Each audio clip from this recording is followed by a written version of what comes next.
Stay hungry, stay foolish.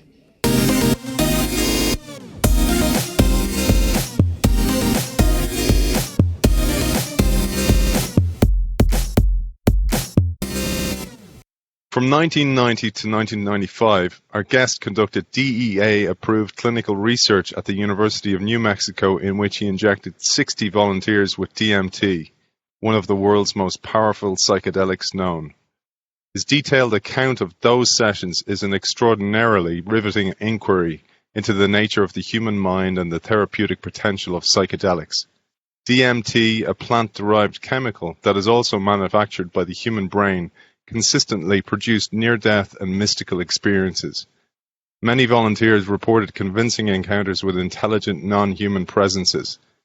Nearly all felt that the sessions were among the most profound experiences of their lives. Our guest's research connects DMT with the pineal gland, considered by Hindus to be the site of the seventh chakra, and by René Descartes to be the seat of the soul. His book, DMT, the Spirit Molecule, makes the bold case that DMT, naturally released by the pineal gland, facilitates the soul's movement in and out of the body as an integral part of the birth and death experiences, as well as the highest states of meditation and even sexual transcendence. Our guest also believes that alien abduction experiences are brought on by accidental releases of DMT. If used wisely, DMT could trigger a period of remarkable progress in the scientific exploration of the most mystical regions of the human mind and soul. We welcome Clinical Associate Professor of Psychiatry at the University of New Mexico School of Medicine and author of DMT, the Spirit Molecule, Dr. Rick Strassman. Welcome to the show. Thanks, Aidan, for having me. To the listener, you may wonder why we're doing a show on psychedelics. This show has a burning desire to explore human potential. And I believe and hope you do also that we should at least engage in a discussion about psychedelics. This is never opinion or confirmation. It is about new information to enable us to make new and informed decisions. So I'd ask you to suspend any previous notions about psychedelics and the social programming we have all received about them. Also, I'd like you to consider that Rick has struggled himself with this, being a logical expert, a researcher, a scientist, and this was challenging his own worldview. Psychedelics have been proven to enhance our creative potential and even display therapeutic and life-changing experiences for many. Rick, as the world's leading expert on DMT, what is behind your own continued drive to enlarge the discussion of psychedelics? That's a big question. I guess it ties into what motivated me to do the research in the first place. In the beginning, I suppose it was an interest in explaining the biological bases of spiritual experience. And then it moved into establishing the objective reality of the spiritual universe, the spiritual world. More recently, or the last several years, it's been to use the effects of psychedelics to better characterize the human mind and its relationship to the spiritual world.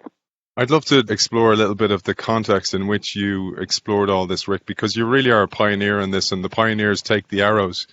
And you tell us in the book that you believe that medical students and psychiatric trainees learn so little about psychedelic drugs, not because research ended, but because of how it ended.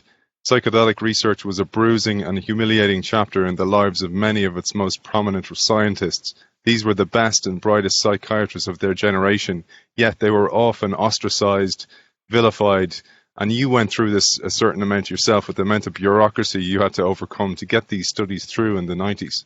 The bureaucracy was, by and large, just an immovable object rather than a source of judgment or criticism for my interest in doing this research. The psychedelics were all placed into the most restrictive legal category in the U.S. in 1970, and I began my application process in 1988. So in a lot of ways, it was a new generation of bureaucrats, and the furor over the abuse and problems that resulted from the first wave of widespread use of these drugs significantly died down.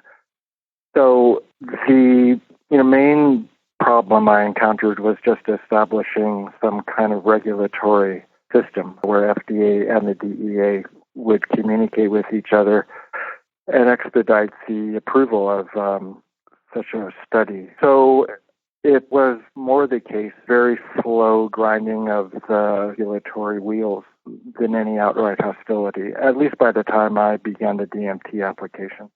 And let's talk a little bit about, Rick, about the backdrop of when you started it. So I mentioned there about how it ended, how the psychedelic research ended.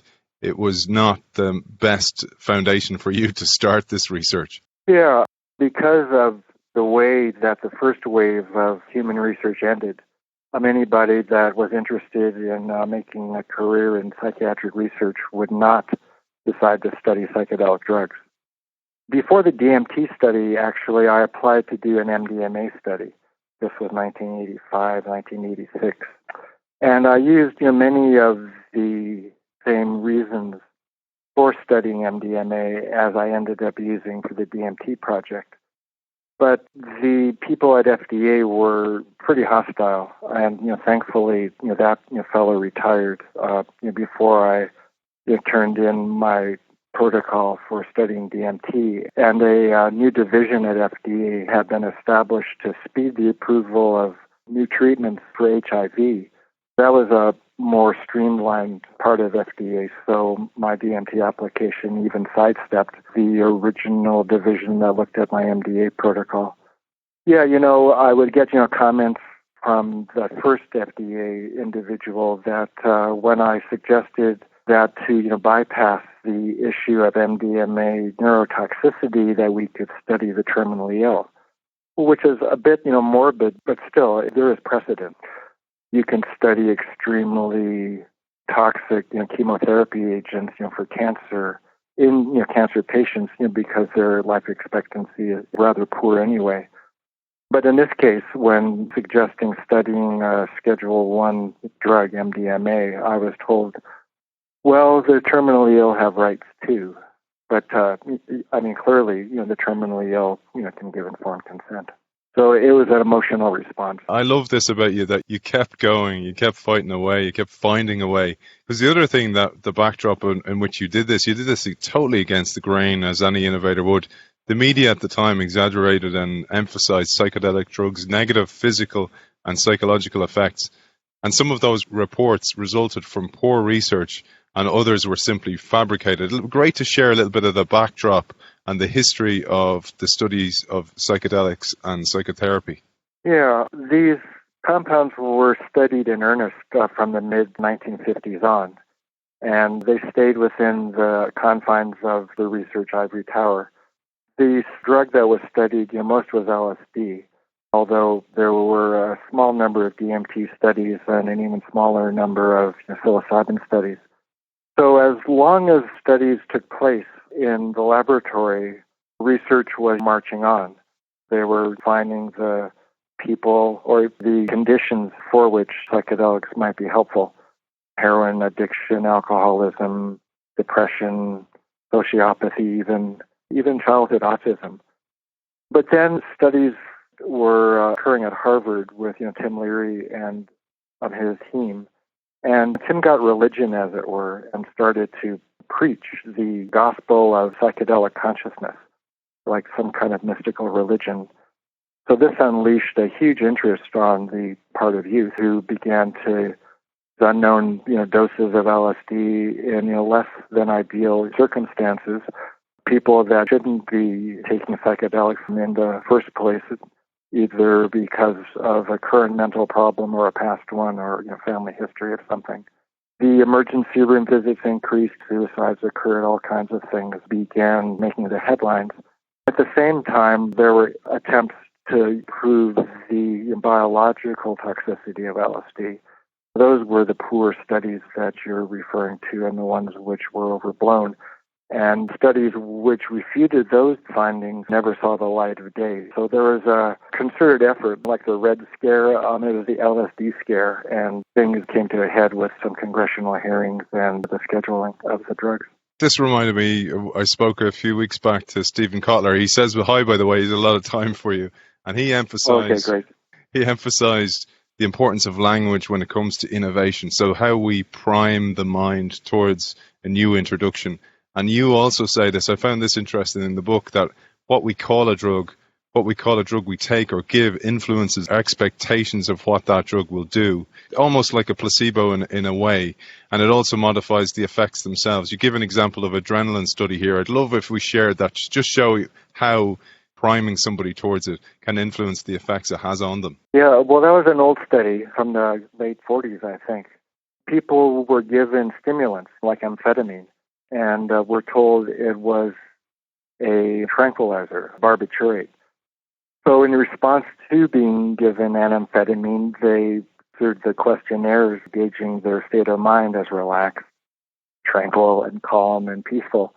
These same volunteers later were given a barbiturate, which is tranquilizing, and were told that they were given a stimulant, like being given amphetamine. Yeah, and in response to the tranquilizer, they responded as if they were beady, hyper, alert, awake, stimulated. So what you tell people are going to be the effects of the drug, and even what you call them. There's still some debate, some discussion within the large psychedelic community, as well as other research community regarding what to call these drugs. Are they psychedelics or entheogens or psychotomimetics, mimicking psychosis? Yeah, and if you're given an entheogen, like to stimulate the divine within, or if you're given a psychedelic, which is mind disclosing or mind manifesting, or if you're given a psychotomimetic, which is going to make you crazy, your expectations and your interpretations of what's going on will vary wildly. And you mentioned earlier on the Leary times and how people took psychedelics in the wrong setting and in the wrong set. I'd love to share that part, because this is really important, and you emphasize this, and you took unbelievable care to make sure that the setting and the set was really important. So you talk about how psychedelics exert their effects by a complex blending of three factors: set, setting, and drug. I think it's really important to share this. Yeah, I think it cuts both ways. It's a good explanatory model for the ultimate outcome of any experience with psychedelics. Who the person is, what his state is, their health, their psychological condition. That's called a set. Their expectations, their beliefs, their goals, both overall and for the experience itself. The other important aspect is the setting, which is the environment, including the state of mind of those around whom you're going to be taking the drug and the people giving it to you. So then there's the drug. You could look at it as a non-specific amplifier, but a very powerful one, which then begins to work on the set and the setting and mediates or influences the acute effect and one's response to it. If you want to experience a spiritual type of effect, then you would employ volunteers that were interested in that result too. And you would educate them as to what the experience was going to be like, the importance and the value of spiritual experiences. And in the supervision of the acute effects of the drug, you would steer people in that direction. You would choose your playlist of music to steer things in that direction. And in the integration stage, the next few hours after the effects have worn off and the next few days after that, you interpret things through the lens of a spiritual experience. If you want to turn out a group of serial killers, look at the model of Charles Manson. The individuals who took LSD with him were marginally employed, marginal characters, violent history. They felt ripped off. They were violent. You educate them in the importance of helter-skelter, which is this really crazy race war kind of apocalyptic scenario. And when you're on the LSD, you steer the effects into the helter-skelter model, and in the integration experience or the integration phase, you interpret and steer the results into that kind of model as well. And, people believe, they've experienced the truth of either of the models. They're convinced it's true and right. They're even more committed to it than they were before. You can take your pick regarding which outcome. Within our study, though, it was an unusual confluence of historical, cultural, educational kind of circumstances. It had been 20 years, more or less, that any human studies with these compounds had taken place. Even though one of our screening criteria for participation in the study was, previous experience with these drugs, they just weren't in the news. They weren't being touted as either good or bad. They were just being taken quietly, mostly on the radar. So the expectations were primarily to participate, to explore, to advance the field, to get research off the ground again. So they weren't, really coming in, for therapy. They weren't, coming in for a spiritual experience. They weren't, coming in, to understand Helter Skelter any better. They were pioneers, explorers. With respect to the setting, the kind of expectations that I built, the experiences I was, hoping for people to have, preparing them accordingly, we just told them three things. The first is it comes on extremely quickly and is over very fast. The other is that it's very common to experience what appears to be a separation of the body and the mind. And number three is, as a result thereof, you might be afraid that you've died. So, first of all, nobody has ever died from DMT. And second of all, if you encounter any medical sorts of problems, we can respond immediately. So then I gave some advice, not really coaching them for any kind of experience.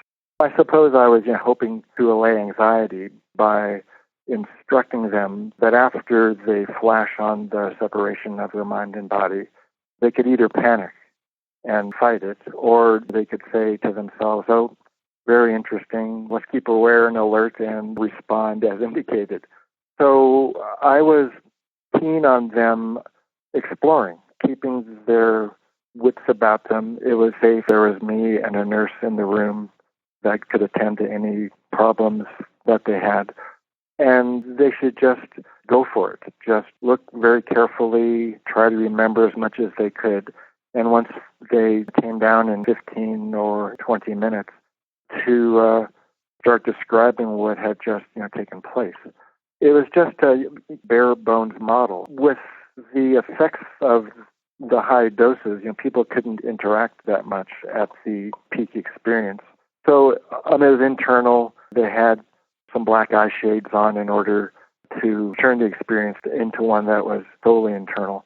If somebody got cold, we covered them with a blanket. If they extended their hand, we took it. But other than that, they were on their own. That was the expectation. That comes across, Rick, the great care you took of the volunteers, and you reminded me of a really hotshot lawyer selecting his jury beforehand, because you took great care selecting those people to make sure they had been experienced, their motivations was right, all that type of thing really came across, which is admirable as well. I just wanted to jump to one thing, because we didn't say this at the start, and I didn't say it for the reason, because you mentioned the word internal there, and it's incredible that our bodies create DMT, nature creates DMT, it's present in lots of plants and nature in general. Many of us may know it from the active ingredient in ayahuasca and ayahuasca experiences, but it'd be great to get from you, the pioneer of this, what is DMT? DMT stands for dimethyltryptamine, chemical cousin of melatonin and of serotonin. It occurs widespread in the plant kingdom, thousands of plants most likely. You mentioned ayahuasca, where DMT is responsible for the visionary effects of ayahuasca. It was first found in psychedelic plants from South America in the late 1940s. It was discovered to be psychedelic, extracted and synthesized, pure DMT, around 10 years later. And then about 10 years after that, it was discovered in body fluids and tissues of rabbits and other rodents. Then a few years after that, it was similarly discovered in the body fluids of humans, urine, blood, and spinal fluid. So that was its main claim to fame at the time, was DMT responsible for abnormal mental states in psychiatric patients, especially schizophrenia. There were studies that were interested in comparing levels of DMT in individuals with psychosis as compared to normals.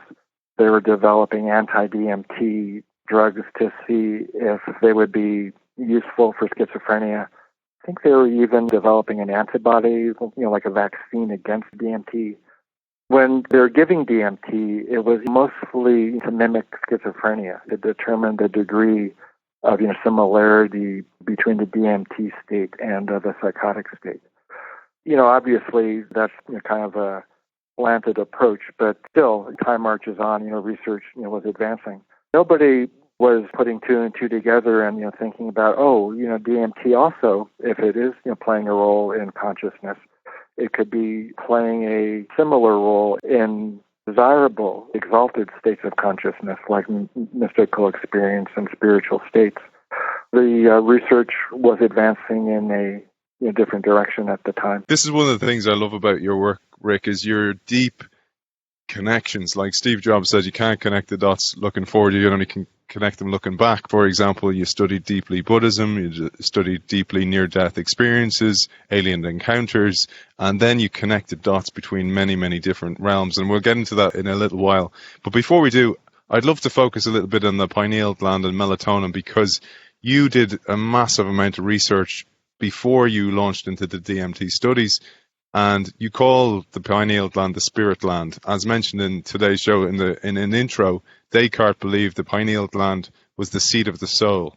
It'd be great to share your findings on the pineal gland. Well, I started my career as a clinical researcher looking at melatonin. And that's because in the early 1980s, there wasn't very much that was known about it. And the small amount that was known about it when it was given to humans is the possibility that it was quite psychedelic. So as you mentioned, I was interested in the pineal gland because of its long esteemed history as a spiritual gland, a spiritual organ, both in the West and in the East, Buddhism, Hinduism, even Kabbalah. The location of the pineal gland is the location of the most sought-after spiritual states. Melatonin is psychedelic. Melatonin is made in the pineal gland. I thought, well, bingo, there is a biological organ, a biological chemical, which could be responsible or is responsible for mediating certain characteristics of non-drug spiritual states. And that could even include dreams, which is a psychedelic experience every night that everybody has. That piece was really interesting because you mentioned this in the book, that one thing on melatonin is that at 3 a.m. we have a drop in temperature and a spike in melatonin, and perhaps it's when we get into that deep dream state as well. Yeah, there is interest in relating melatonin to dreams. We learn more and more about DMT. I think there's going to be increasing interest in relating DMT to the dream state. Like, for example, is there more DMT in the brain when either humans or animals are in REM sleep? Just a few weeks ago, there was an article published in one of the Nature journals, which is called Scientific Reports, which demonstrated increases in brain concentrations of DMT in the dying rodent. So that is confirmation of at least one naturally occurring altered state, the near-death state, which is associated with elevated levels of DMT in the brain. When I saw that, I thought of you, and it was validation of your hypothesis over such a long time, because it brings to mind this one. You talked about this 49 days synchronicity. I love this. The pineal gland could act as an antenna or lightning rod for the soul. I'd love to share this, because this is down to your understanding of various fields of expertise. Keep in mind that I wrote that about 20 years ago. So I suppose on one hand, I may not have been quite as hyperbolic and not made that suggestion with quite the same flourish. But be that as it may, the background for that claim was my study of both embryology as a medical student and my study of Tibetan Buddhism as a medical student as well. I was able to spend a summer with a Tibetan monk who was teaching a course on Tibetan Buddhism to mental health professionals. So I got to spend a couple months learning about the Tibetan Buddhist lineage, tradition, their beliefs, their practices. And one of the striking notions that is included in the Buddhist teaching is the rebirth of a human soul 49 days after death. It wanders around in the bardos for 7 weeks and then, for any number of reasons, decides upon one couple to appear as their next child. So that was an interesting idea, interesting model. It's been, worked out in extreme accuracy, extreme detail, by the Tibetans in particular. At the same time, I was learning about the pineal gland development, its first appearance in the human fetus, which also occurs at 49 days. And I thought, isn't that interesting? So then, as another piece of information that we learned in embryology, is that the differentiation of the gonads into either male or into female occurs at 49 days as well. I came up with a kind of wild-eyed synthesis of all three of those findings, even four, I guess, when it came to DMT occurring in the pineal, is that the individuation of the person occurs through pineal release of DMT, and the pineal gland is only seen at 49 days, and it isn't able to make DMT until then. And the settling in of the new soul into the body, and the separation into male or into female, which is the most fundamental differentiation within mammals. And if you also include the ostensible conflict or friction or polarity between spirituality and sexuality, it fits into place too, with respect to the pineals being a spiritual organ. It appears in opposition to the gonads, and you can kind of take it from there. Yeah, I love that it's validation of your guesses or your connection of dots, and it must feel great to see that about the rodents at death. There's a spike in DMT. What I found fascinating was, and this is the way, bear with my simplicity of how I synthesized information myself, but you talked about the brain, and the brain is usually like an unbelievable bouncer in a nightclub. It doesn't allow any chemicals in, except when it sees DMT coming, it's like straight up here to the VIP table. We have a bottle of champagne for you, DMT. It's really welcomed by the brain, and it uses it up really, really quickly. Yeah, there's only a small number of compounds that the brain actively transports into its confines through the blood-brain barrier, and some of them include things like blood sugar for metabolism, certain amino acids the brain can't make on its own for protein synthesis. DMT is another one of those compounds. So it's as if a certain amount of the compound of DMT is required for normal brain function, which then starts to beg the question, is normal consciousness, which is normal brain function, is normal consciousness influenced somehow by DMT? There's a lot of DMT made in the lungs, but the transport question has always been an important one. With the discovery of DMT in the brain in the same kind of levels as takes place with other neurotransmitters like serotonin, you can start to then speculate about DMT being, in a way, some kind of neurotransmitter responsible for a certain segment of everyday consciousness, and perhaps in unusual states of consciousness too. And speaking of those unusual states of consciousness, you mentioned this, and you mentioned about the rodents, and I emphasize that for a reason. At death, there's a spike in DMT. Also, you mentioned the 49 days. And then also throughout the book, you mention throughout life, in periods of high stress, for example, I'm in a car accident, I may have a near-death experience, I may have an accidental leakage, let me call it a leakage of DMT, and that may be a manifestation of an alien encounter. It'd be great to share them before we look inside the experiences that the volunteers had themselves, starting perhaps with near-death experience and the extraordinary similarity between the accounts explained by John Mack and your own experiences of the volunteers, their accounts of their experiences while they were under the influence. Yeah. Well, there's a couple of points in your question. One is the relationship between stress and increases of DMT.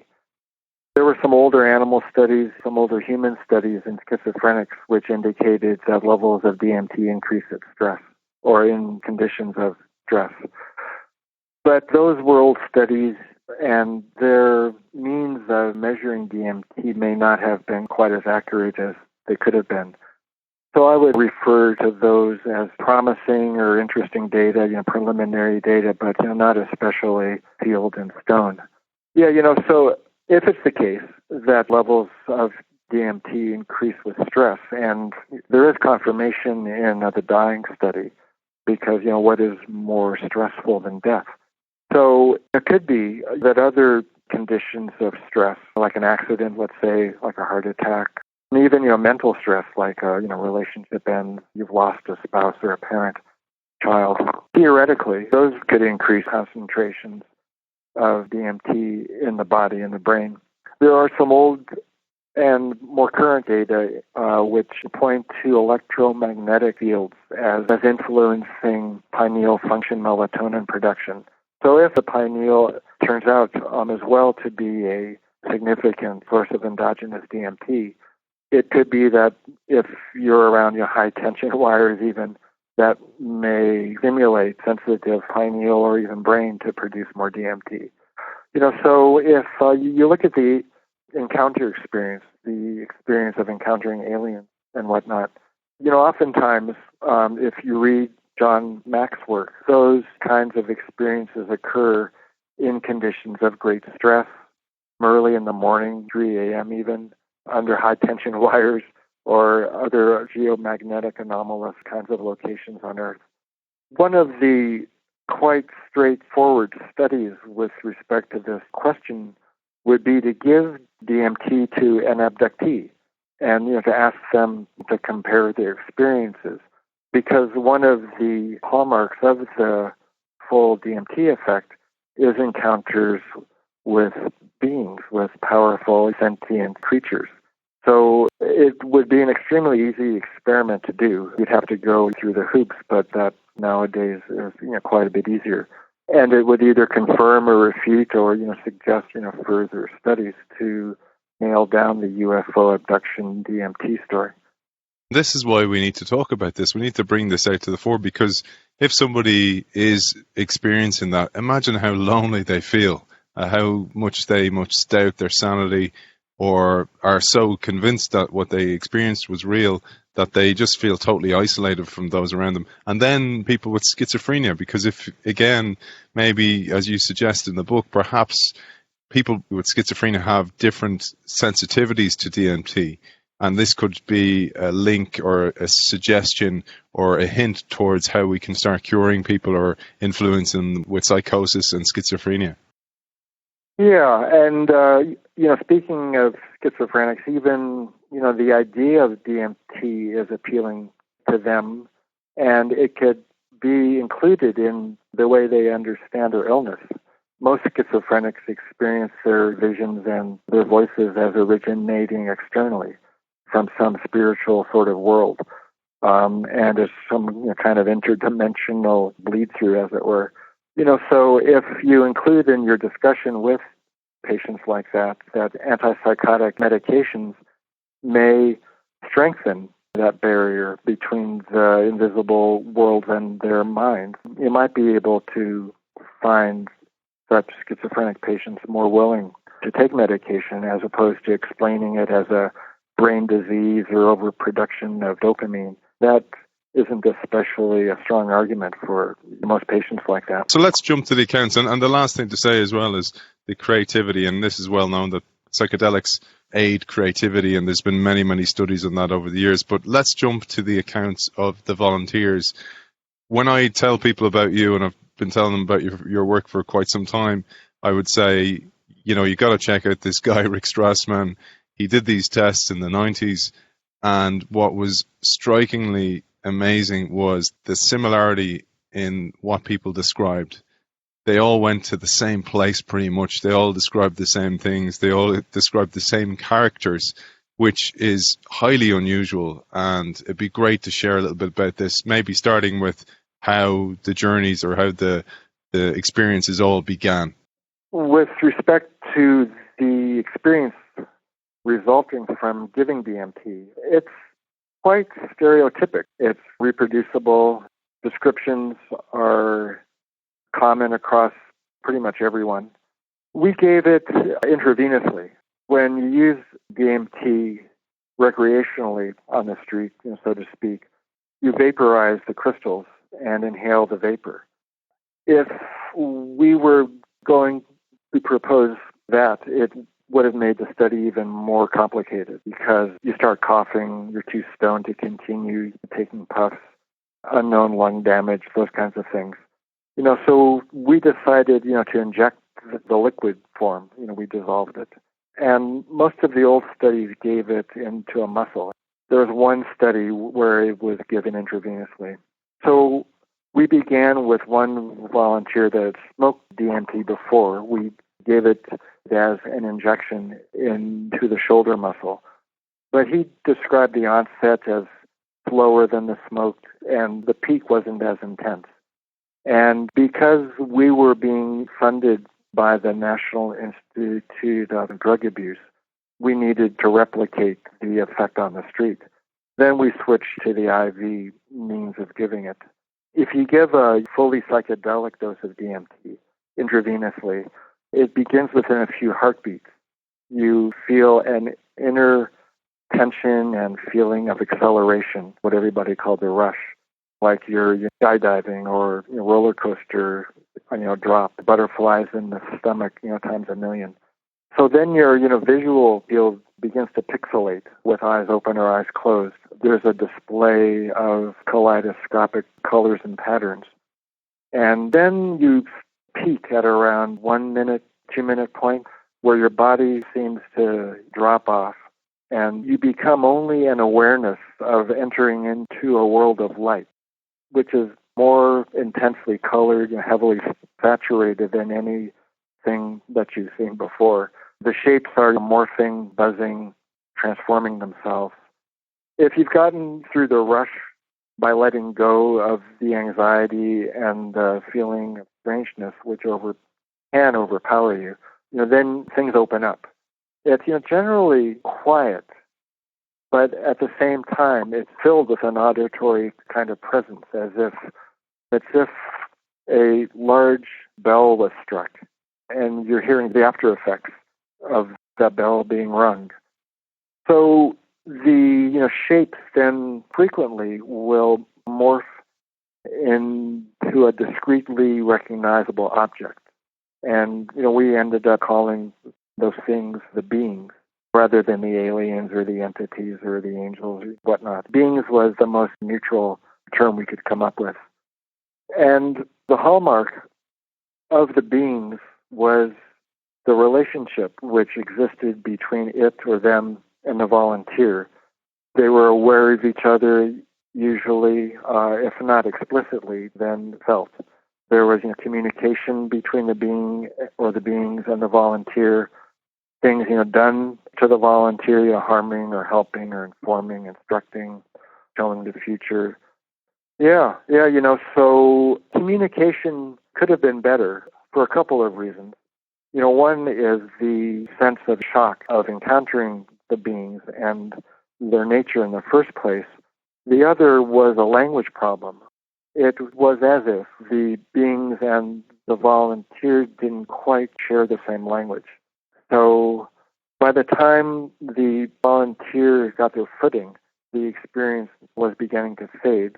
But, nevertheless, the lion's share, the money was on those first 2 to 5 minutes or so. The download of information, the display of the visual and emotional panorama. Then soon thereafter, the effects began to fade. People would open up their eyes at around 20 to 30 minutes. And they'd be drinking tea and answering questionnaires 10 minutes after that.